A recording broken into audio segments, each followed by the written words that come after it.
Imarthi or mini jangris. These are one of the favorite sweets for everybody, especially from people who are in Chennai. They can relate to Adyar Anandabhavan mini jangris. I have tried to replicate that and I think I've come very close to it. So let me show you how to prepare this with very perfect proportions and an easier method. I'm taking 1.5 cups of urad dal. I preferred using the split and skinless urad dal only because I have this doubt which always runs my mind that the whole urad dal will have bugs in between.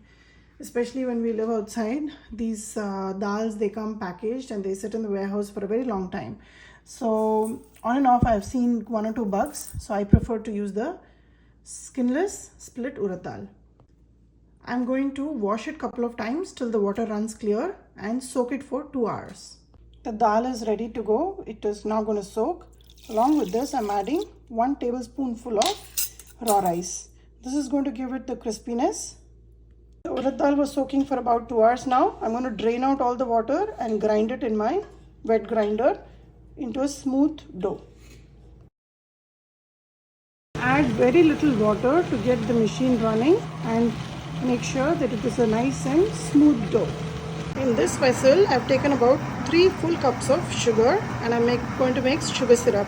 I'll add about 3 cups of water and start melting it.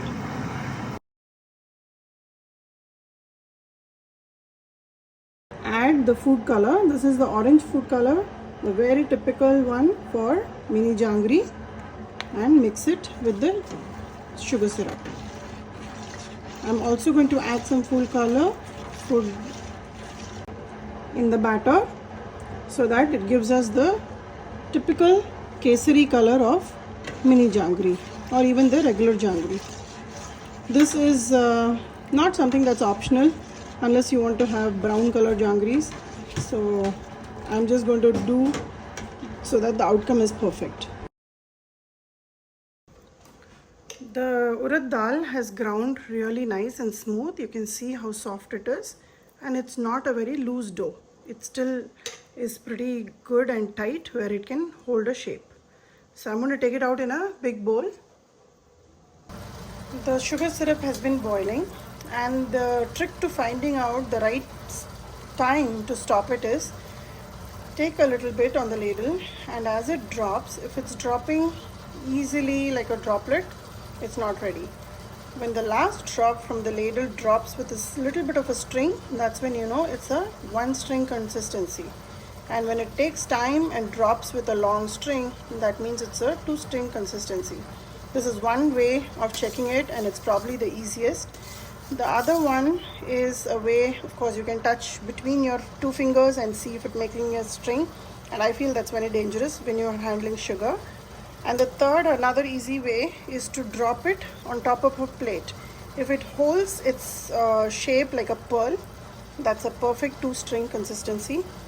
And if it just drops down slowly, it's a 1 string. And if it just flops like a water, it's just a no string consistency. So I will show you when it's ready. Right now it's not, it's just dropping down easily. There's no string forming here. The dough is ready. This batter will be the one with which I'm going to make the jangri or imarthi as we call it in the north.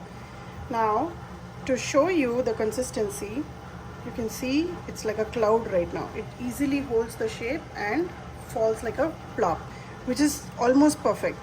But to give it a little bit more structure, because right now if I fry and then dunk it in the sugar syrup, it will not hold its shape. So the best way to do that is to add some cornstarch. We did add 2 tablespoons of 1 tablespoon of rice, but that's not enough for jangri. So we will add a little bit of cornstarch. And for this quantity, I will add about half a cup of cornstarch and mix it well. Added half a cup of cornstarch to it. Now I'm going to mix it in the same direction till it all mixes and blends well.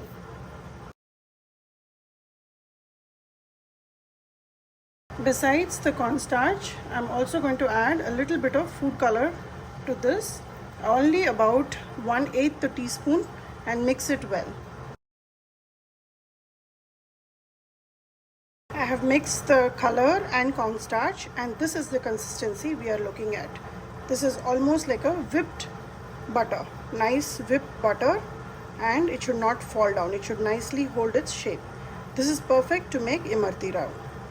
The sugar syrup has been boiling and it's now coming to a one string consistency.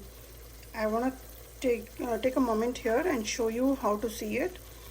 Now the droplets will just take its own time to form a drop and then fall down with a half string, just like so.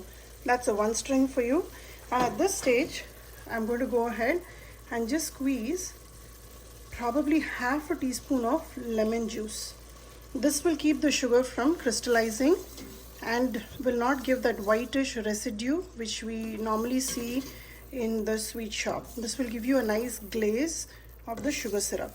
I'm going to allow the sugar syrup to boil for another 3 minutes on the clock and turn it off. That's the perfect time and the perfect consistency in which you want your sugar syrup. There you go. You can also see how it forms a string as it cools, and this is the consistency you want. This is almost like a honey consistency. I have pounded a little bit of green cardamom seeds and I'll add a little bit in the sugar syrup. I'm using a Ziploc bag and I have put it inside a cup so that it's easy for me to put the batter in here. Oil is heating up, the sugar syrup is ready, and I'm going to go ahead and start frying the mini jangris or imarti. The oil should not be very hot. Make sure it's on medium flame where you drop the batter and it bubbles and comes out. This also gives you time to make 2 or 3 concentrated circles to make the mini jangri. Take the Ziploc bag and cut a very small hole at the end to control the size of the imarti. And let's start frying.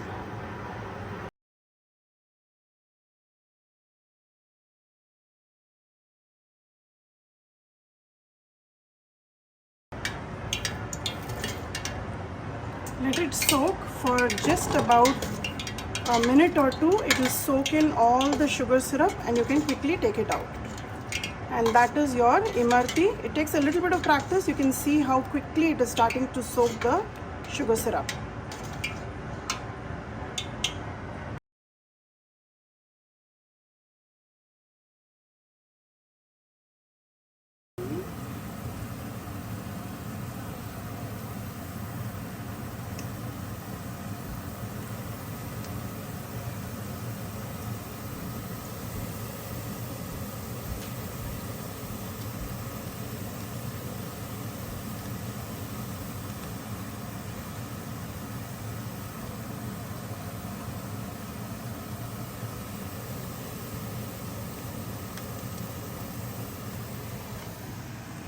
The mini jangris are ready. You can see how juicy they are. They are not having that white residue of sugar because we've added lemon juice, so it has a very nice glaze. And when I break it, it has a lot of syrup in it. You can see how juicy they are. That's a perfect imarti for you, or a mini jangri like how we purchased from Adyar Anand Bhavan. Give this recipe a try. It's not so complicated. Just some time and a little bit of effort into making the sugar syrup right will bring out a perfect result for you. This is superb. Give this recipe a try. A very happy Diwali to you and your family. All the imartis are ready and very little sugar syrup is left. This is about almost a perfect proportion that I've shown you today. This is one of my favorite sweets and I've always hesitated to make this, but this Diwali I have attempted and I've made hearts full of mini jangri. This is going to be shared with friends and family and my little one has approved it, so I think we are good to go.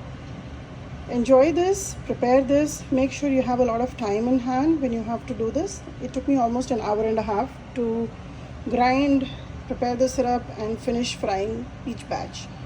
So it's a labor of love. Give this recipe a try and enjoy with your family.